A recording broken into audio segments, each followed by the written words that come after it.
Balaam gripped the donkey's reins with white-knuckled intensity, his eyes fixed firmly on the distant horizon where his ambitions lay. Every muscle in his body was coiled with a singular purpose.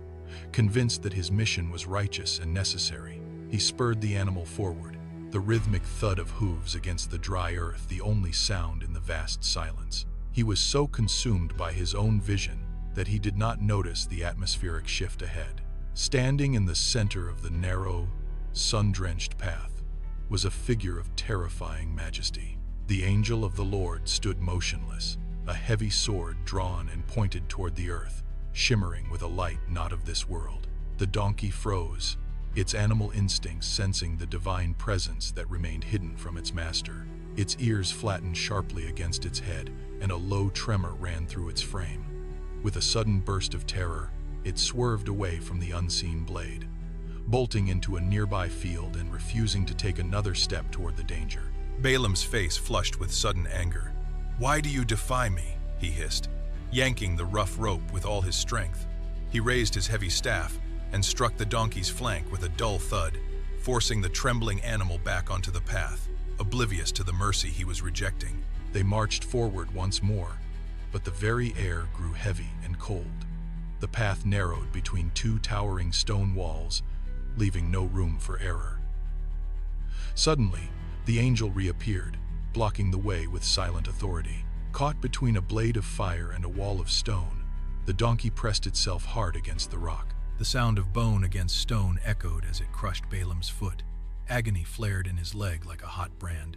Blinded by pain and fury, Balaam rained blows upon the animal's hide, screaming in frustration. The donkey buckled under the weight of the staff, its legs shaking. Yet it refused to move an inch closer to the angel's sword. The angel blocked the path a third time in a place so narrow that turning was impossible. There was no escape. The donkey, exhausted and terrified, simply collapsed to its knees, dropping Balaam into the choking dust of the road.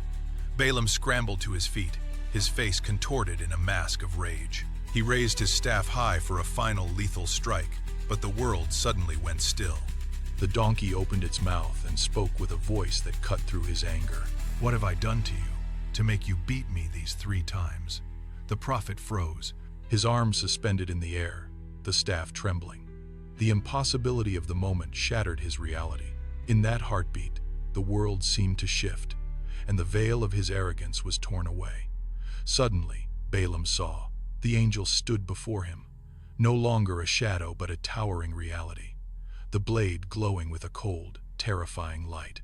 The angel stood firm, blocking the way with the sword leveled directly at Balaam's chest. The power radiating from the figure was overwhelming, a divine judgment that demanded total submission. The prophet's knees gave way, and he fell face down into the dirt, the staff slipping from his fingers as he finally understood the depth of his blindness. He realized then that the obstacles he had fought were not his enemies, but his salvation. The donkey had saved him from the judgment waiting at the end of his path. In the silence of the dust, the prophet finally learned to see.